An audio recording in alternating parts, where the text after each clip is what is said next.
ನಮಸ್ಕಾರ ಎಲ್ರಿಗೂ, welcome back to my channel Mane Kai ರುಚಿ. ಇವತ್ತು ನಾನು ಮಾವಿನ ಹಣ್ಣಿಂದ ಡಿಫ್ರೆಂಟಾಗಿ ಒಂದು ಸ್ವೀಟ್ ರೆಸಿಪಿನ ಮಾಡಿ ತೋರಿಸ್ತಾ ಇದ್ದೀನಿ. ಇದನ್ನು ಮಹಾರಾಷ್ಟ್ರ ಕಡೆ ಗಣೇಶ ಚತುರ್ಥಿಗೆಲ್ಲ ಮಾಡ್ತಾರೆ, ಪಾಲ್ ಪಾಯಸಮ್ ಅಂತ. ಅದಕ್ಕೆ ನಾನು ಮಾವಿನ ಹಣ್ಣನ್ನು ಟ್ವಿಸ್ಟ್ ಕೊಟ್ಟು ಒಂದು ಸ್ವೀಟ್ ಮಾಡ್ತಾಯಿದ್ದೀನಿ. ಬನ್ನಿ ನೋಡೋಣ ಹೇಗೆ ಮಾಡೋದು ಅಂತ. ಮೊದಲು ಒಂದು ಮಿಕ್ಸಿಂಗ್ ಬೌಲ್ಗೆ 1 ಕಪ್ಪಷ್ಟು ಅಕ್ಕಿ ಹಿಟ್ಟನ್ನು ಹಾಕೋತಾ ಇದ್ದೀನಿ. ಇದಕ್ಕೆ ಒಂದು ಚಿಟಿಕೆ ಉಪ್ಪನ್ನು ಹಾಕ್ಕೊಳ್ಳೋಣ. ಸ್ವೀಟ್ ಆದರೂ ಒಂದು ಚಿಟಿಕೆ ಉಪ್ಪು ಹಾಕಿದ್ರೆ ಅದರ ರುಚಿ ಚೆನ್ನಾಗಿರುತ್ತೆ. ಇದಕ್ಕೆ ನಾನು ಒಂದು ಮಾವಿನ ಹಣ್ಣನ್ನು ಪಲ್ಪೆಲ್ಲ ತಗೊಂಡು ಒಂದು ಸಲ ಮಿಕ್ಸಿಗೆ ಹಾಕ್ಕೊಂಡು ಸ್ಮೂತ್ ಪೇಸ್ಟಾಗಿ ಮಾಡಿ ಇದಕ್ಕೆ ಹಾಕ್ಕೊಂಡು ಮಿಕ್ಸ್ ಮಾಡ್ತಾಯಿದ್ದೀನಿ. ಇದು ಚೆನ್ನಾಗಿ ಅಕ್ಕಿ ಹಿಟ್ಟು ಜೊತೆಗೆ ಈ ಮಾವಿನ ಹಣ್ಣಿನ ಪೇಸ್ಟು ನೀಟಾಗಿ ಹೊಂದ್ಕೋಬೇಕು. ಈಗ ನಾವು ರೊಟ್ಟಿನೆಲ್ಲ ಹೇಗೆ ಕಲಿಸ್ತೀವಲ್ಲ, ಬಿಸಿ ನೀರನ್ನ ಹಾಕ್ಕೊಂಡು ಅದೇ ರೀತಿ ಬಿಸಿ ನೀರನ್ನ ಹಾಕಿ ಕಲಿಸ್ಕೋಬೇಕು. ರೊಟ್ಟಿ ಹಿಟ್ಟಿನ ಅದಕ್ಕೇ ಇದನ್ನು ಮಿಕ್ಸ್ ಮಾಡ್ಕೋಬೇಕು. ಇಲ್ಲಿ ಸುಮಾರು 1 ಕಪ್ ಅಕ್ಕಿ ಹಿಟ್ಟಿಗೆ 3/4 ಕಪ್ಪಷ್ಟು ಬಿಸಿ ನೀರನ್ನ ನಾನು ಹಾಕ್ಕೊಂಡಿದ್ದೀನಿ. ನೋಡಿ, ಈ ರೀತಿ ಸಾಫ್ಟಾಗಿ ಹಿಟ್ಟನ್ನು ಕಲಿಸ್ಕೊಂಡು ಚಿಕ್ಕ ಚಿಕ್ಕ ಉಂಡೆಗಳನ್ನಾಗಿ ಈ ರೀತಿ ಮಾಡಿಟ್ಕೋಬೇಕು. ಸ್ವಲ್ಪ ಕೈಗೆ ಎಣ್ಣೆನ ಹಚ್ಕೊಂಡು ಈ ರೀತಿ ಉಂಡೆ ನೀಟಾಗಿ ರೌಂಡ್ ಶೇಪಲ್ಲಿ ಈ ರೀತಿ ಮಾಡಿ ಸೈಡಿಗೆ ಎತ್ತಿಟ್ಕೊಂಡು ಬಿಡೋಣ. ನೋಡಿ, ಈಗ ಇದೆಲ್ಲ ರೆಡಿಯಾಗಿದೆ. ನಾನು ಸೈಡಲ್ಲಿ ಸ್ಟೀಮರಲ್ಲಿ ನೀರು ಹಾಕಿ ಕಾಯಕ್ಕಿಟ್ಟಿದ್ದೆ. ಈಗ ಸ್ಟೀಮರ್ಗೆ ಸ್ವಲ್ಪ ಎಣ್ಣೆನ ಹಚ್ಕೊಳ್ಳೋಣ, ಇದೆಲ್ಲ ಅಂಟಬಾರ್ದು.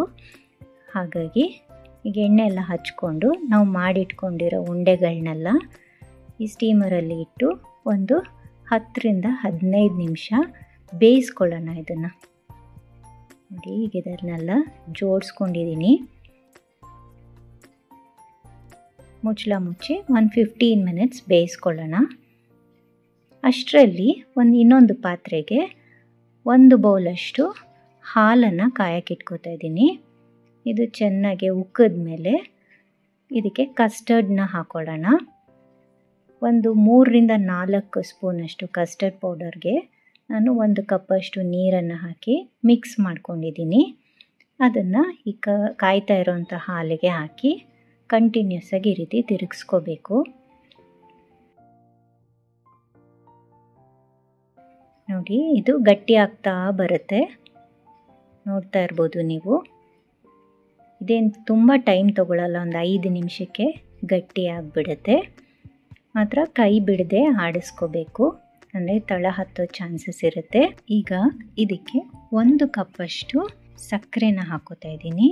ಈಗ ಇದನ್ನು ಕೈ ಬಿಡದೆ ಒಂದು 5 ನಿಮಿಷ ತಿರುಗಿಸ್ಕೋತಾ ಇರಬೇಕು, ಗಟ್ಟಿ ಆಗತ್ತೆ. ಈಗ ಇದಾಗಿದೆ, ಇದನ್ನು ಸೈಡಿಗೆ ಎತ್ತಿಟ್ಕೊಂಡು ಬಿಡೋಣ. ಅಷ್ಟರಲ್ಲಿ ನಾವು ಸ್ಟೀಮ್ ಮಾಡೋಕ್ಕೆ ಇಟ್ಕೊಂಡಿದ್ದಂಥ ಈ ರೈಸ್ ಬಾಲ್ಸ್ ಎಲ್ಲನೂ ಚೆನ್ನಾಗಿ ಬೆಂದಿದೆ. ನೋಡಿ ಎಷ್ಟು ಸಾಫ್ಟಾಗಿದೆ. ಈಗ ಇದನ್ನು ಒಂದು ಸರ್ವಿಂಗ್ ಬೌಲ್ಗೆ ಹಾಕ್ಕೊಳ್ಳೋಣ. ನಾವು ಬೇಯಿಸ್ಕೊಂಡಿರೋಂಥ ಅಕ್ಕಿದು ಉಂಡೆಗಳನ್ನೆಲ್ಲ ಸರ್ವಿಂಗ್ ಬೌಲ್ಗೆ ಹಾಕಿ ನಾವು ಮಾಡಿ ಇಟ್ಕೊಂಡಂಥ ಕಸ್ಟರ್ಡ್ನ ಇದಕ್ಕೆ ಹಾಕ್ಕೊಳ್ಳೋಣ.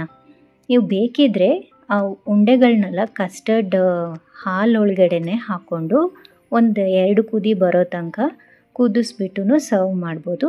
ಅಥವಾ ಈ ರೀತಿ ಬಿಸಿ ಹಾಲನ್ನೇ ಈ ರೀತಿ ಹಾಕಿದಾಗ ಅದೆಲ್ಲ ಚೆನ್ನಾಗಿ ಹೀರ್ಕೊಳ್ಳುತ್ತೆ ಅಕ್ಕಿ ಉಂಡೆಗಳೆಲ್ಲ.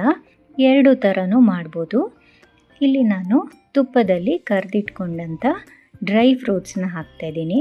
ನಿಮಗೆ ಯಾವ ಡ್ರೈ ಫ್ರೂಟ್ಸ್ ಬೇಕೋ ಅದನ್ನು ಹಾಕ್ಕೋಬೋದು. ಇಲ್ಲಿ ನಾನು ಬಾದಾಮಿ, ಪಿಸ್ತಾ ಮತ್ತು ಗೋಡಂಬಿನ ಹಾಕ್ತಾಯಿದ್ದೀನಿ. ಹಾಗೆಯೇ ಸ್ವಲ್ಪ ರೋಸ್ ಪೆಟಲ್ಸ್ನ ಡಿಹೈಡ್ರೇಟ್ ಮಾಡಿ ಇಲ್ಲಿ ನಾನು ಹಾಕ್ತಾಯಿದ್ದೀನಿ. ಈಗ ನಮ್ಮ ಮ್ಯಾಂಗೋ ರೈಸ್ ಬಾಲ್ ಡಿಲೈಟ್ ರೆಡಿಯಾಗಿದೆ. ಇದನ್ನು ಫ್ರಿಜ್ಜಲ್ಲಿಟ್ಟು ಚಿಲ್ಡಾಗೂ ಸರ್ವ್ ಮಾಡ್ಬೋದು ಅಥವಾ ಬಿಸಿ ಬಿಸಿನೂ ಸರ್ವ್ ಮಾಡ್ಬೋದು. ಮಾವಿನ ಹಣ್ಣು ಹಾಕ್ದೇನೂ ಮಾಡ್ಬೋದು. ಮಾವಿನ ಹಣ್ಣು ಸೀಸನ್ ಆಗಿರೋದ್ರಿಂದ ನಾನು ಇಲ್ಲಿ ಮಾವಿನ ಹಣ್ಣನ್ನು ಬಳಸ್ಕೊಂಡಿದ್ದೀನಿ.